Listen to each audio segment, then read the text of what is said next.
Bueno, seguimos en esta segunda parte. Es algo que me apasiona también mucho. Nosotros somos conocidos en buena medida por la colección de las guerrillas, pero nosotros desde el principio hemos trabajado con muchos pintores, pintoras, diseñadores, diseñadoras, ilustradores, caricaturistas, pero también muchos fotógrafos. Es un gran placer, un gran honor el haber trabajado desde hace 20 y pico de años con 20, 30, 40 fotógrafos, y hemos hecho libros, hemos hecho exposiciones fotográficas, y es algo muy importante que recogimos de nuestra experiencia periodística, por una razón. En el periodismo, tradicionalmente, históricamente, lo que se acostumbraba es que los reporteros eran los machines, porque al principio no había ni siquiera mujeres reporteras, eran puros hombres. Y los reporteros eran los machines que iban a cubrir las notas, las fuentes informativas, y se acompañaban por un fotógrafo. Tampoco había mujeres fotógrafas, válgame Dios, no. Y entonces iban los reporteros arrastrando al fotógrafo, y el fotógrafo era su mandadero. El reportero le decía al fotógrafo: oye, ¿sabes qué? Pues tráeme una coca, ¿no? Y tú te callas, tú haces lo que yo te digo y tú vas a tomar lo que yo te diga de fotos.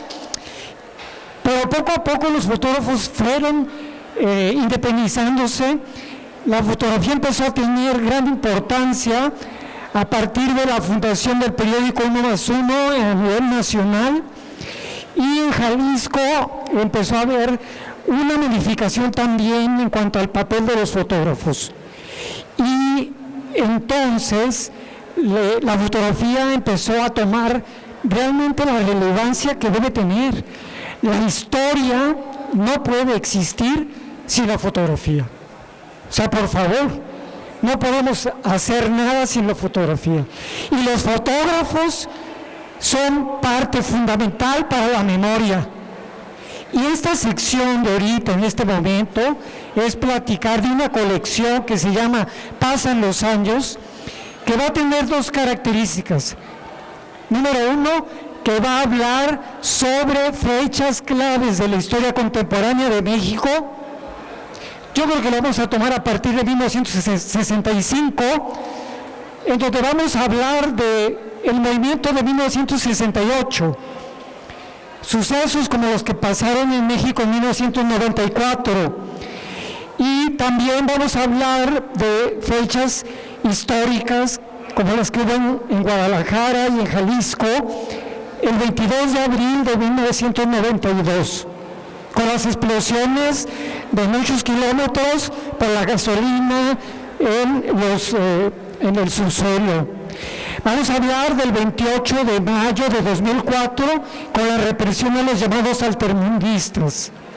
Vamos a hablar del 4, 5 y 6 de junio con la represión a los jóvenes por el caso aquel del muchacho llamado Giovanni, y muchas otras fechas en donde van a ser testimonios, entrevistas, crónicas periodísticas sobre esos momentos, pero de manera importante, de manera muy fundamental, muy fotográficas. Después de estos libros, déjenme decirles, y aquí los compañeros de la fracción les van a comentar, vamos a tener una exposición múltiple en los siguientes días, con fotos del 22 de abril, con fotos del 28 de mayo y con fotos del 4, 5, 6 de junio. Déjenme decirles que esa exposición fotográfica, con la participación de alrededor de 20 fotógrafos, será una exposición histórica. Va a ser una exposición histórica. Por lo pronto aquí lo vamos a tener los tres temas juntos, nomás una muestra, va a ser una probita, pero tenemos tantas fotos tan buenas de cada fecha que haremos próximamente una exposición exclusiva del 22 de abril, otra exclusiva del 28 de mayo y otra del 4, 5 y 6. Me da mucho gusto que estén en este momento Jorge Gastón Gutiérrez, que es académico de la Universidad de Guadalajara, es activista de derechos humanos, es activista medioambiental desde hace mucho tiempo. Él les contará más de su historia, y un personaje histórico de la fotografía es Humberto Muñiz Ceja, es amigo nuestro de hace 30 años. Ellos dos son parte de la memoria de Jalisco como no tienen idea. Son dos personas tan importantes como cualquier historiador, como cualquier periodista, como cualquier académico. Son personas que tienen mucho que decir de la historia de Jalisco. Y les dejo el micrófono a los dos. Bueno, pues inicio entonces. Bien. Buenos días. Antes que nada, muchas gracias por la invitación para participar en tan importante evento y lo que viene. Muchas gracias a todas y todos ustedes también por estar aquí. Esperemos que lo que compartamos pues sea de alguna utilidad y alimente la sinergia que puede generarse para promover precisamente la memoria histórica, ¿no? En este sentido, considero que la iniciativa que se presenta de Memoria Histórica y Paz es muy importante. Es un hecho pues que no tiene antecedentes, es un hecho que no tiene precedentes, y que de aprobarse sentaría las bases de toda una historia que puede generarse a partir de ello, ¿no? En términos de apuntar hacia lo que es la reparación, la recuperación y la construcción de memoria histórica, que necesariamente tiene que ser colectiva, ¿sí? Y para apuntar también acciones de reparación de daños que implican muchas cosas, por supuesto. Reconstruir esa memoria, promover las disculpas públicas, que es muy importante, que ya incluso haya antecedentes importantes a nivel nacional en ese sentido, y pues las reparaciones, desde reparaciones materiales hasta reparaciones, yo diría psicosociales, que tienen que realizarse también ante hechos que históricamente pues se han estado presentando y que resultan bastante lamentables. Ahorita en Menegildo hacía alusión a algunos de esos casos, precisamente.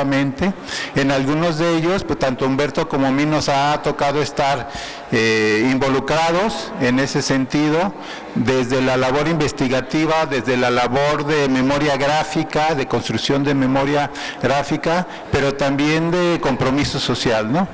En nuestro caso, la mayor parte de las actividades que hemos realizado en estos términos tiene que ver con lo que consideramos como una investigación socialmente comprometida, a fin de cuentas, ¿sí? Que implique no solamente generar documentos, publicar y demás, sino sobre todo una investigación que aporte precisamente para las comunidades, para los pueblos, para las colectividades que viven ese tipo de situaciones, como parte de los fundamentos para demandar esa reparación del daño en muchos sentidos. Ahora bien, para construir esa memoria histórica pues puede recurrirse a muchos medios, a muchos recursos, ¿sí?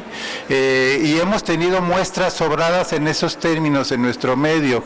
La labor documental, la recuperación documental, la recuperación desde archivos históricos, la recuperación desde archivos oficiales, que en la iniciativa se está planteando precisamente. La labor investigativa, por supuesto, la generación de documentos, de materiales, producto de esas investigaciones, el dar la participación directa de la gente para construir esto, ¿no? Eso es muy importante. El testimonio, la vivencia de las propias personas, creo que es algo fundamental para hacer esas reconstrucciones. Y otro tipo de expresiones también que aportan de manera muy importante en esta reconstrucción de la memoria histórica, como puede ser expresiones artísticas, ¿sí? la pintura, la escultura. Ahí tenemos los antimonumentos, por ejemplo, ¿no? Y dentro de ellos el lamentable hecho que en el gobierno de Alfaro se realiza cuando retiran el antimonumento del 5 de junio y que es una factura pendiente, ¿sí?, que el gobierno actual tiene que restaurar, tiene que reparar, a fin de cuentas, entre otras tantas cosas. Entonces podemos encontrar muchos medios y dentro de todos estos medios, pues uno que intentamos resaltar a partir también del sentido y el carácter de esta colección de la que hablaba Hermenegildo, es la memoria gráfica, ¿sí? La memoria gráfica, lo que es la producción de videos, por ejemplo, y sobre todo la base de esto, la fotografía, ¿sí? La fotografía en el momento, en el lugar donde suceden los hechos, que nos permite precisamente generar una evidencia visual, ¿sí?, que tiene muchas implicaciones de corte informativo, de corte simbólico, ¿sí?, de corte testimonial en muchos términos. Ahí dejaría esta introducción para entrar un poco más en materia y compartir parte de las experiencias en términos de lo que es memoria gráfica, y que Humberto pues ahondaría con toda su experiencia propiamente como fotógrafo. Yo no soy fotógrafo, sí tomo fotografías y les platicaría un poquito de la historia de las cosas. Podríamos centrarnos un poco en este material, que es precisamente el libro denominado Ojos perdidos en tanta luz, el 28 de mayo de 2004 y los derechos humanos en Jalisco. Hay una historia interesante. Bueno, de mi parte, pues yo he participado desde hace mucho tiempo, además de con el movimiento ambientalista, organizaciones de derechos humanos, también he participado en el movimiento, vamos a llamarlo así, altermundista, aunque hay toda una discusión en cómo nombrarlo, pero desde mucho tiempo atrás. Y por esos años, inicios de los 2000, comencé un proyecto precisamente de recuperación de memoria gráfica de manifestaciones altermundistas.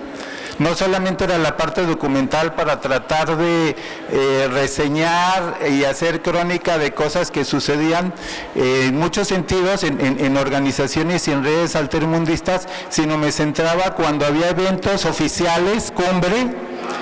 Y siempre que hay un evento cumbre hay una diversidad de hechos, de actividades, de eventos alternativos en el mismo lugar, en los mismos días que se realiza una reunión cumbre. Y entonces yo lo que siempre veía es que cuando había violencia en algunas de las manifestaciones, yo se los puedo decir porque yo estuve ahí, no en todas, pero estuve a nivel nacional, en algunos casos en el extranjero, participando y dando seguimiento a estas actividades. Yo les puedo decir, en lo que a mí me toca, que en todos los casos que hubo violencia en manifestaciones altermundistas, esta violencia nunca fue iniciada por manifestantes, nunca. Siempre hubo cuerpos de seguridad que la iniciaban, o bien grupos de provocación, ¿sí? Y eso lo tengo documentado. Entonces, ¿qué pasa? Cuando yo veía eso y que en los medios de comunicación aparecían notas en donde se decía que los manifestantes globalifóbicos habían sido muy agresivos, destructivos y demás, cosa que era mentira, yo dije, pues no me quiero limitar a la parte escrita. Entonces voy a hacer memorias gráficas de manifestaciones donde pueda demostrar que las cosas no son así. Pues resulta que participando en diversas actividades organizativas de los eventos alternos al 28 de mayo del 2004, durante la cumbre América Latina, el Caribe, Unión Europea, que se realizó aquí en Guadalajara con sede en el Instituto Cultural Cabañas, hubo una manifestación unitaria. Generalmente cuando hay eventos alternos a una reunión cumbre, hay distintas organizaciones y redes, algunas que coinciden, otras que no coinciden tantos, entonces hay una diversidad de eventos, pero regularmente se ponen de acuerdo para hacer al menos una marcha unitaria. Y el 28 de mayo de 2004 se hizo una marcha unitaria, precisamente, ¿no? Y es cuando se suscita la represión. Fue una marcha bastante bien organizada, partió de 2 lugares, de la Fuente Minerva una, otra de la Plaza Juárez frente al Parque Agua Azul, y las dos iban a coincidir en la confluencia de los templos de San Francisco y Aranzazú. Pero antes de llegar a ese lugar, ¿sí?, se iba a hacer la lectura de un documento, un posicionamiento de la marcha en la confluencia de 16 de septiembre y Avenida Juárez, ¿sí? Y si ustedes, quienes tengan algún dato, algún antecedente, pueden checar, la represión más cruenta se dio en esa confluencia. Cuando llega la marcha a ese lugar y se iba a leer el documento, un grupo de provocación se pone en acción, se va contra una de la principal valla policíaca que estaba ahí, que no permitía que entráramos más hacia Catedral, hacia Palacio de Gobierno y por ahí el camino directo al Instituto Cabañas. Había una barrera metálica y una valla con bastantes policías, ¿sí? Entonces el grupo de provocación se fue directamente sobre esa valla, pues a provocar precisamente, y el grueso de la marcha no hizo nada de eso.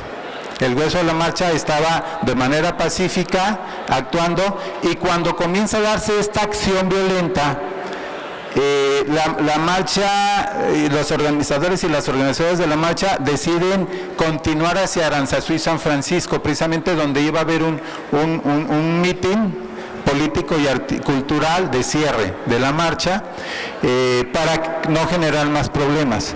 Un detalle importante, las versiones oficiales y algunas notas no oficiales dicen que el grupo del Bloque Negro, de compañeras y compañeros anarquistas, libertarios y demás, son los que habían generado esa violencia. No es cierto. Eso es totalmente falso, ¿sí? Resulta que cuando ellos llegan a esa confluencia de Juárez y 16 de septiembre, la provocación ya tenía alrededor de 20 minutos que se estaba llevando a cabo. ¿Qué hicieron los compañeros del Bloque Negro? Formaron un cinturón de seguridad para proteger la marcha, para dividir, digamos, la acción de provocación de marchistas, de manifestantes, para que continuaran rumbo a San Francisco y Aranzazú, ¿sí? Un grupo de los provocadores se acercaron a los compañeros y compañeras del Bloque Negro a tratar de incentivarlos para que se sumaran a la agresión, y ellos no se sumaron a la agresión. Después de un buen rato de que estaba sucediendo esto, se genera la represión. Comienza la represión policíaca por órdenes del entonces gobernador Ramírez Acuña, y lo digo porque él lo ha aceptado. Y en varias ocasiones que lo entrevistan sobre el hecho dice, sí, yo fui y lo volvería a hacer. Entonces, públicamente conocido ese asunto, ¿sí? Y se genera esa sangrienta represión en donde ninguno de los provocadores fue tocado. Fueron puras gentes que estaban en la manifestación de manera pacífica, o gentes incluso que iban caminando durante las redadas que se organizaron, no solamente en esa confluencia, sino en todo el centro de la ciudad, ¿sí?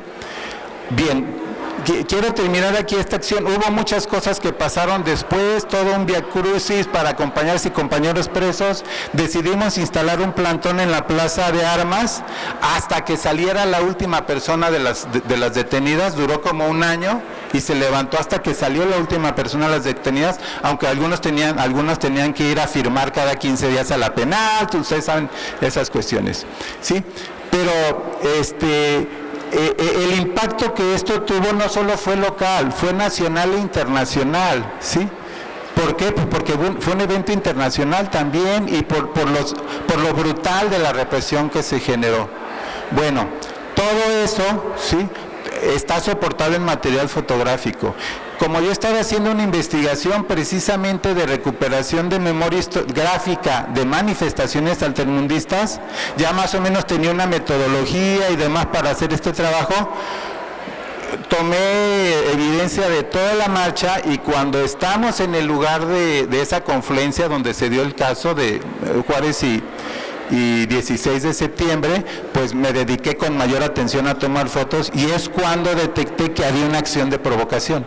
Entonces lo que hice fue estar tomando fotografías de la acción de ese grupo de provocación, y luego ya cuando se desata toda la problemática y demás, y las acciones represivas y demás, entonces de todo eso hicimos hicimos material fotográfico, pero previamente a ello también de diversas actividades, desde foros, mesas redondas, encuentros, manifestaciones artísticas y diversas actividades callejeras, y el ambiente que estaba presente durante los días previos y los días propiamente de la cumbre, también tomé material fotográfico.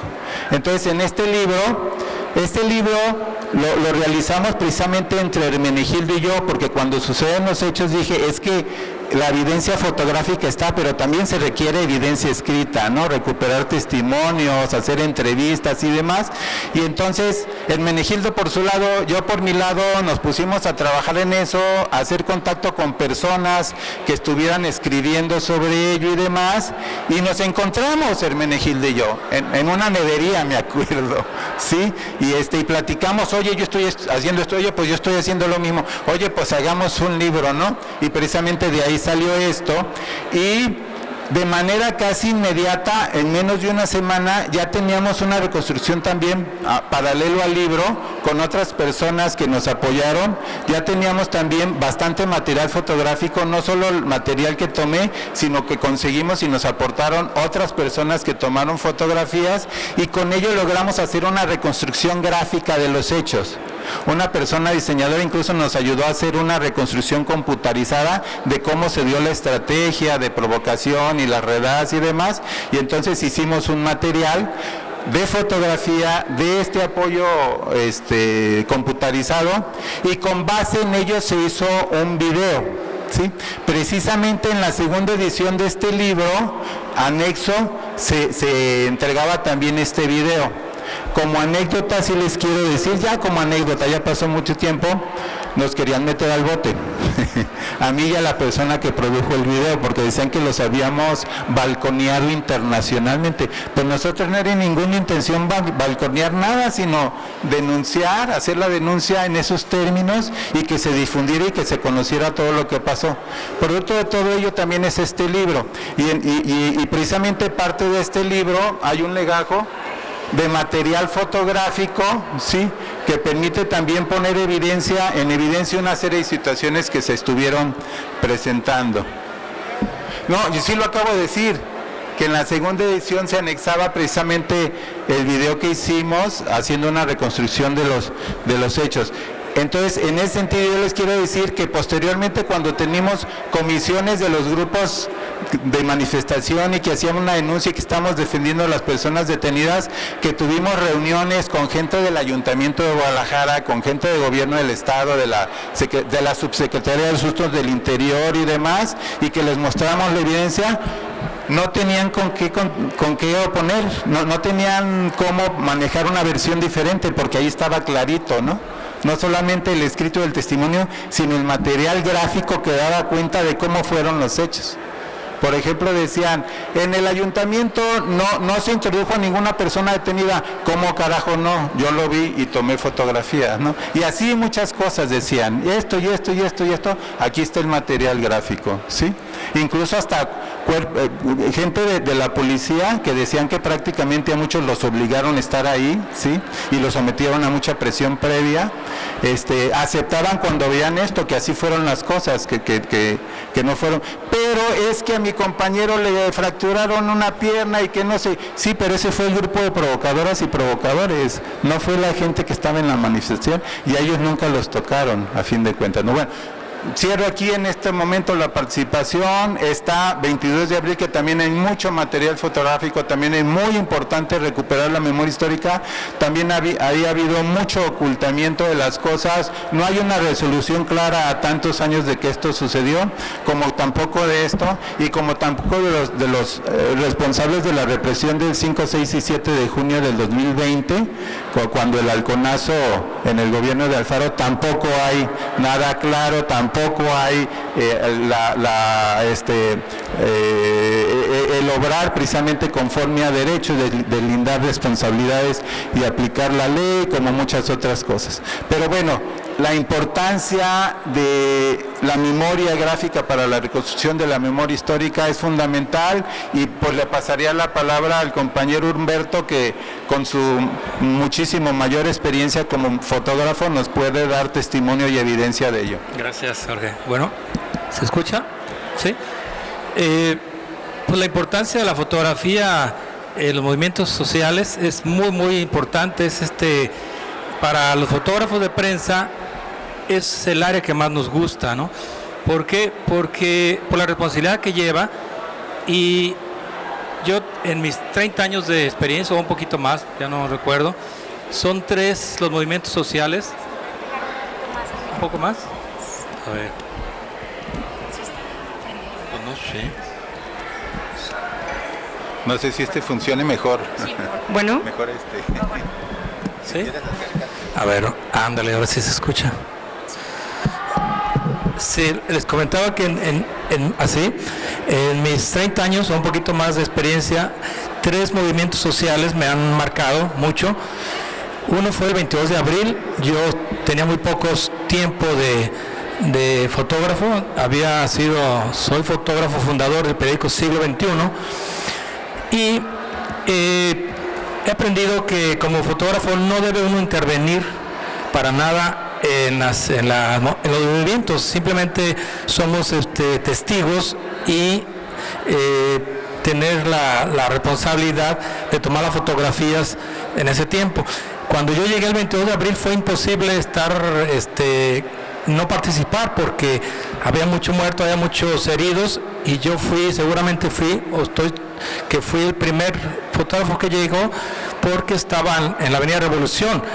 Cuando yo llegué, empecé a tomar muchas fotos. La gente me pedía que ayudara, entonces ayudaba y tomaba fotos, ¿no? Esa experiencia fue muy fuerte, y les decía, la fotografía es tan importante que a veces se forman en una simple fotografía, se hace un ícono. Yo recuerdo la fotografía que tomó José Hernández Cler, que ganó el premio Rey de España, el primer mexicano que ganaba un premio de ese nivel, y esa foto es icónica de ese movimiento, ¿no? Y tuve muchas experiencias de movimientos sociales, de manifestaciones, o sea, muchas, pero también la que me cambió mucho, me hizo crecer más como fotógrafo, fue la de mayo, la de los globalifóbicos. El enfrentamiento estuvo muy fuerte. A mí me tocó estar en el mero epicentro de la manifestación. Estaba en 16 de septiembre y Juárez. Me tuve que subir a un macetero para tomar una foto así hacia arriba. Tengo una imagen que va a estar en la exposición, donde se ven los antimotines y la manifestación. Se ve que están aventando un fuego con un spray, algo así, y estuvo muy fuerte, porque yo recibí un golpe de este lado, que era de los manifestantes, con un palo, y de este lado me rociaron de gas lacrimógeno. Entonces hubo un momento muy caótico, que todos corrimos, todos nos tumbaron, me tocaron golpes también de la policía y no podía ni abrir los ojos. Obviamente mucha gente nos apoyaron y me echaron mucha agua hasta que pues saqué todo, ¿no? Entonces esa fue una experiencia muy fuerte, muy violenta, y ahí quedó, ¿no? Ya después yo estuve participando en todas las siguientes manifestaciones. Yo también vi gente que estaba tirada, que habían golpeado, vi mucha violencia de parte del gobierno, mucha represión, nunca la había vivido, y les digo, me marcó mucho ese día. La otra manifestación que no está proyectada en los libros, pero seguramente va a ser un libro, es un tema, es los desaparecidos, que hace poco fue la manifestación de los padres de familia, las madres. Es una manifestación a la cual yo asistí como nada más, no tomé pocas fotos, pero no fui a trabajar, no fui nomás a ver, a apoyarlos, y fue una manifestación muy conmovedora, ver a la gente, ver a las mamás llorando. Esa manifestación yo creo que también me marcó mucho, que creo que va a ser un tema también de hoy en adelante. Los desaparecidos es inevitable también, y veo que todos los fotógrafos pues toman fotos con una entereza y con valentía, porque yo veía fotógrafos también que con su cámara en el suelo se volvían a levantar y a tomar fotos, ¿no? En todas las manifestaciones que me ha tocado hay mucho apoyo hacia los fotógrafos, porque saben que hacemos nuestro trabajo y, como les digo, muchas de esas fotografías se forman como íconos. También no sé si recuerdan una foto de Pedro Valtierra de Chiapas, donde una indígena está peleando con un soldado. Esa foto también, que por cierto también ganó el Premio Rey de España, es una foto también que ya es un símbolo de ese movimiento. A mí me pidieron mucha gente fotos del 22 de abril, salen en póster, salieron en playeras, ya era un patrimonio de ellos, pues nunca yo recibí un solo centavo, ¿no? Entonces la importancia de la fotografía, les digo, es muy, muy importante y vamos a seguir ahí tomando fotos en lo que se pueda, ¿no? Gracias.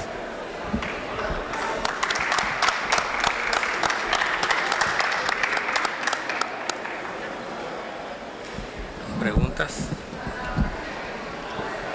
Bueno, muchísimas gracias. Ahora pasaremos a la ronda de preguntas y comentarios para que se animen. ¿No? Nacho Pérez. Sí, gracias. Preguntarte, Jorge, de los hechos que han relatado tú y Humberto, ¿crees que sea necesario o pueda reabrirse legalmente el tema legal? Es decir, el tema del 22 de abril nunca se castigó a Pemex. De los altermundistas, el hoy senador Ramírez Acuña y los que fueron los directivos policíacos que hicieron la actividad de represión no recibieron un castigo. O ahora el tema de los desaparecidos, aunque es una actividad mucho más reciente. Me refiero a que han pasado, o sea, estuvo el PRI, estuvo el PAN, ahora está Morena y, o sea, los gobiernos se protegen unos a otros, porque sobre todo el caso del 22 de abril, que fue tan claro, ya ha pasado más de 33 años y el tema quedó enterrado ahí. Pues no sé si varias o una por una. Ok. Bueno, pregunta muy importante, y son varios los casos y creo que cada uno tiene sus particularidades. En el caso del 28 de mayo, la represión del 28 de mayo, pues se abrieron investigaciones para las personas que fueron detenidas y que fueron y son inocentes, ¿no? Pero no se ha abierto ninguna investigación que vaya dirigida precisamente contra la violencia estructural, la violencia institucional, las decisiones de represión, ¿sí? Yo creo que con una iniciativa de recuperación de memoria histórica puede revivirse eso también y retomarse. No hay ninguna carpeta de investigación sobre la acción represiva del Estado. Entonces ahí no sería cosa de volver a abrir, sino de abrirla.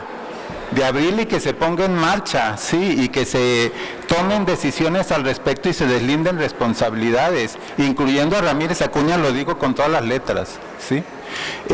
En el caso del 22 de abril, sí hubo supuestamente una investigación, sí, pero una investigación también plena de violencia institucional. La violencia estructural institucional no solo es violencia física, también es el ocultamiento, también es la mentira, también es la distorsión de la información y también son las decisiones en juicios acordadas previamente que no hagan justicia, ¿sí? En ese sentido yo siento que sí podría abrirse también una investigación en términos de deslindar responsabilidades, no solo con respecto a Pemex, ¿sí?, sino también con respecto a quienes incurrieron en esas violencias de ocultamiento, de distorsión, de negociaciones que se llevaron a cabo bajo la mesa y demás, para no tomar una decisión a fin de cuentas, ¿no? Y así me iría con todos los casos que pueden estar presentes, ¿no? En el caso de las desapariciones, pues igual, ¿sí? No, sí vamos a investigar a ver qué hay y demás y tratar de dar con quienes ocasionaron esas desapariciones, pero ¿qué pasa también con las omisiones del Estado? O sea, la responsabilidad del Estado no está siendo sujeta a investigación y tiene que someterse a investigación y tienen que deslindarse responsabilidades también, ¿no? En todos los casos, incluyendo el último, del rancho, ¿cómo se llama? Se me olvidó. Izaguirre, ¿sí?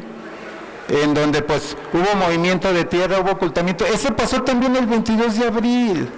El 22 de abril, cuando las explosiones, al día siguiente ya el gobernador Cosío Vidaurri y sus gentes habían ordenado meter maquinaria para mover tierra y aplanar, cuando todavía había gentes heridas y gentes muertas y desmembradas incluso por la explosión, ¿sí?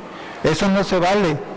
¿Ahí qué sucedió? Pues tampoco hubo investigación en términos de responsabilidades del Estado, en el sentido de que no se tomó ninguna acción preventiva en las zonas de las explosiones, ¿sí? No se les dijo a la gente, oigan, hay peligro aquí, vámonos, retirémonos un tiempo y acondicionar algunos lugares donde estuvieran temporalmente y demás. No se hizo eso. Lo más que sucedió es que Cosío Vidaurri pidió licencia y ya, ¿no? Y bueno, metieron a algunas gentes un tiempo a prisión y luego al rato los dejaron libres, pero no hubo investigación de fondo, ¿no? Entonces yo creo que sí se puede hacer mucho. Y precisamente la recuperación de memoria histórica fundamentada, documentada, puede aportar mucho a ello.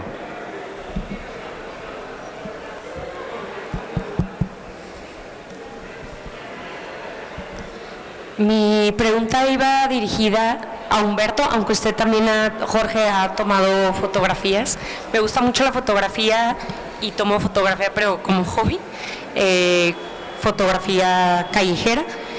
Y también he estado en algunas marchas del 8M, pero mi pregunta iba con respecto a cómo cuidar, ¿no? Hay algunos fotógrafos como Sebastián Salgado, que acaba de fallecer, que me genera un poco de resistencia a alguna de sus fotografías. O sea, ¿cómo? Porque siento que es una línea muy fina entre el morbo, entre el drama y el no lucrar, porque a veces no hay dinero de por medio, pero como no sé cómo cuidar esta parte de respetar la dignidad del sujeto, narrar o documentar algo y al mismo tiempo, pues sí, no caer en esta experiencia de morbo o lucrar con el dolor o no sé, para alguien, lo pregunto también para mí misma, si me quisiera involucrar más esta parte, ¿qué recomendaciones me darías? Yo creo que tiene que ver mucho con tu manera de pensar. O sea, por supuesto que yo me he encontrado con muchos fotógrafos que tomaban o toman ese tipo de fotos y que lo bueno es que no se los publicaban a veces. En los periódicos que yo trabajé, casi en la mayoría, llegué a trabajar en 6 periódicos aquí en Jalisco, pero en siglo XXI había una abertura muy grande de las fotos, pero sí había unas reglas muy básicas de respetar siempre a la persona que retrata, ¿no? Incluso aunque esté muerto, o sea, pues hay que respetarlo, ¿no? Yo creo que es la ética de cada fotógrafo. Es como cualquier fotoperiodista o más bien como cualquier periodista, así como hay algunos muy buenos, hay otros que de plano no tienen madre. Es lo mismo en la fotografía, eso ya depende de ti. Y en cuanto a, también te referías a Sebastián Salgado, pues él cuida mucho la estética. En las corrientes fotográficas también no solamente informamos, sino tratamos de que esa imagen te atraiga. ¿De qué manera? Pues digamos, entre comillas, que te guste, porque está bien, ¿no? O sea, aunque sea violenta la foto, pero tiene composición, ¿sí? Esas son las cosas que yo te podría recomendar, ¿no?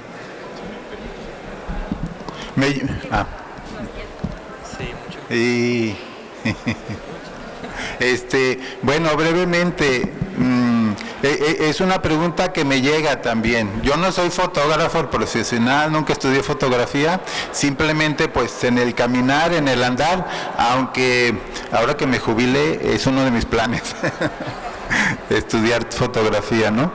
Pero coincido plenamente con lo que dice Humberto. La fotografía de Sebastián Salgado pues es una fotografía testimonial, a veces muy cruda, muy fuerte, pero que nos permite ver que de otra manera, cosas que de otra manera no veríamos, Y eso nos choca muchas veces, ¿no? Aunque también tiene fotos maravillosas, todo la parte que dedicó de su vida a restaurar un entorno es impresionante y todo lo que registra ahí. Y yo me identifico con eso, porque tengo ahí el pitufo verde ambientalista por dentro. Pero en esos casos que tú mencionas, lo que a mí me ha pasado, yo comparto mi testimonio en situaciones de este tipo y cuando me ha tocado estar ante eventos de represión, cuando estoy frente a una persona que ha sido fuertemente agredida, que incluso está sangrando y demás, hago a un lado la cámara y me pongo a ayudar a la persona, ¿sí? No, es que yo gano el momento apoyando a la persona, ¿sí? O sea, para mí eso es importantísimo y no niego la importancia también de quien sí toma la fotografía. Aquí aparecen fotos que toman otras personas de gente que está sangrando, que está tirada en el suelo, que acaba de ser golpeada por la policía, por supuesto, y eso es importante y es necesario. Pues sabemos mucha gente que tomamos fotos y algunos lo haremos, otros no lo haremos. Me ha tocado diversas ocasiones, por ejemplo, también aquí en Guadalajara me tocó eso. Estar apoyando a gente haciendo la cámara a un lado. En Cancún, por ejemplo, cuando fue una reunión del Foro de Davos, una reunión regional del Foro de Davos que se hace en enero de cada año en Suiza, con los que se sienten los amos y señores del planeta, en masculino, aunque haya mujeres, por supuesto, el patriarcado ahí bien puesto. Hubo una reunión regional en Cancún, y resulta que hubo una represión muy cruenta contra manifestantes cuando los organizadores de la manifestación ya habían hablado con el jefe de la policía de Cancún. Hubo una represión muy cruenta. En ese caso, incluso iban correteando gente ya golpeada, muy golpeada, y otro compañero y yo, de casualidad traíamos camisa blanca y pantalón azul. A los policías que tenían el rostro desencajado en una especie de trance de agresión brutal, iban correteando a la gente, nos tuvimos que poner en una esquina frente a la policía y les poníamos las manos y les decíamos ¡hasta aquí! En vez de estar tomando fotos de la policía correteando a los muchachos y golpeándolos, ¡hasta aquí! Y nos hacían caso. Quizá por la edad, la apariencia, íbamos peinados, no sé, pero pues pensáramos que éramos gente de mando y hasta ahí se detenían. Pero al mismo tiempo, en otro momento, compañeros ya tirados en el piso, que los policías estaban arrastrando de los pies para aventarlos a camionetas, nosotros los agarrábamos de las manos y los brazos para llevarlos a las ambulancias. Entonces estaba el estira y afloja, a riesgo de que algo nos pasara, en lugar de estar tomando... ¿Sí me explico? Pero entonces, hay quienes sí es importante que tomen esas fotos, otros no podemos hacerlo y nos dedicamos a vivir esos momentos que son también muy importantes. Las dos cosas creo que son fundamentales y a cada quien nos toca aportar algo en esos términos. Sí, mientras Jorge estaba estirando al herido, pues el fotógrafo está tomando las fotos. Le damos prioridad a la foto nosotros. Obviamente cuando no puedes, pues ahí sí ya hay que ayudar, ¿no? Luego, a mí me pasó nada más eso en el 22 de abril porque pues ya había tomado fotos y dije, pues sí, o sea, son cosas que tienes que actuar para salvar una vida, ¿no? ¿Ya? Sí. Bueno, un último comentario. Se viene con estos libros, este del 28 lo vamos a reeditar en poco tiempo y viene el del 22 de abril también en muy poco tiempo. Pero en las exposiciones de fotografía que vienen, les digo que son fotos históricas, quiero dejar muy claro una cosa. No les gusta a los señores políticos ver esas fotos. Entonces, estamos llegando a este espacio a contrapelo de una inercia profunda de todos los partidos, empezando por el famoso PRI, PAN, PRD, PT, PDN, MC, Morena y todos los demás. Y déjenme decirles que estas fotos los van a impactar. En la exposición que corresponde al 22 de abril, La foto que abre la exposición es un cadáver de una mujer, que por cierto por ahí tiene su nombre grabado, pero tiene el número 900 y pico.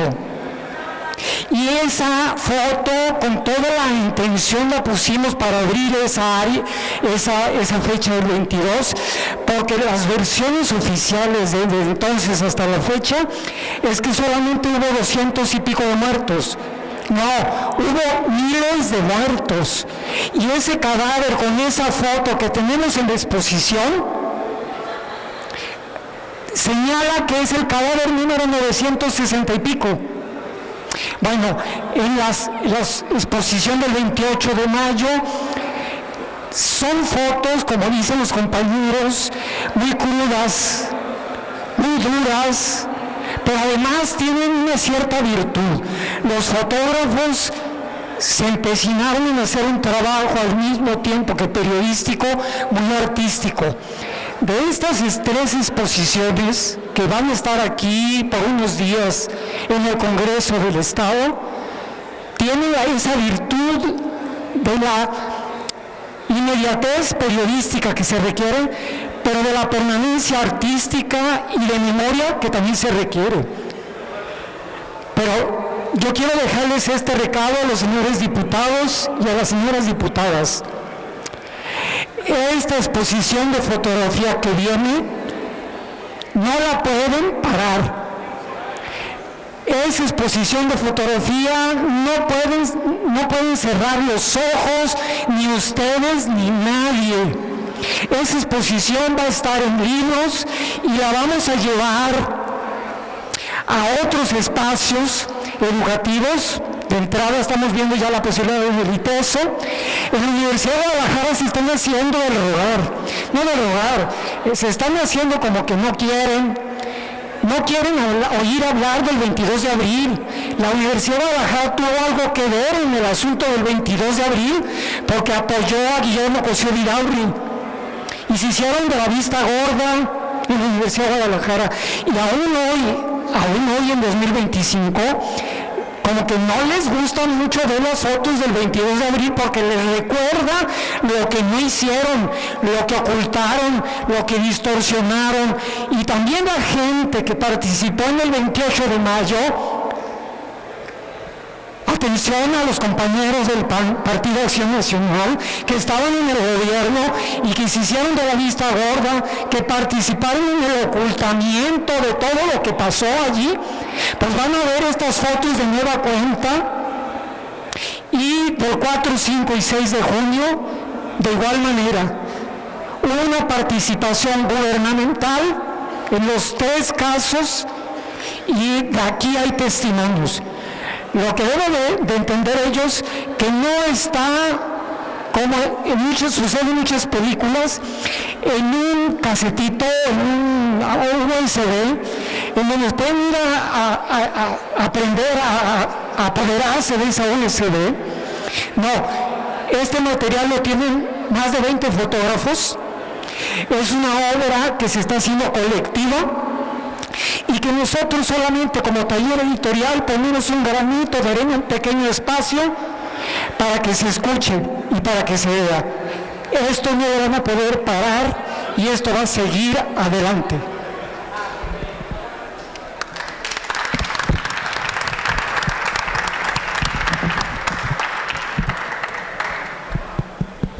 Muchísimas gracias. A todos y a todas por asistir, a los compañeros por platicarnos sobre la importancia de resguardar y recordar estos eventos históricos, y pues agradecerles primero y también recordarles que aparte de estas actividades vamos a tener una exposición fotográfica, como ya lo comentó el compañero. Esta va a iniciar el 23 de junio y va a durar 2 semanas. Igual también recordarles que estamos, justo la editorial vamos a tener 2 mesas acá fuera de la sala G1 vendiendo libros de la editorial La Casa del Mago, y esta va a durar 1 semana. Entonces, para invitarles a pasar a comprar libros y pues estar atentos a la exposición y a las actividades de esta valiosa jornada. Y pues nada, muchas gracias. Gracias.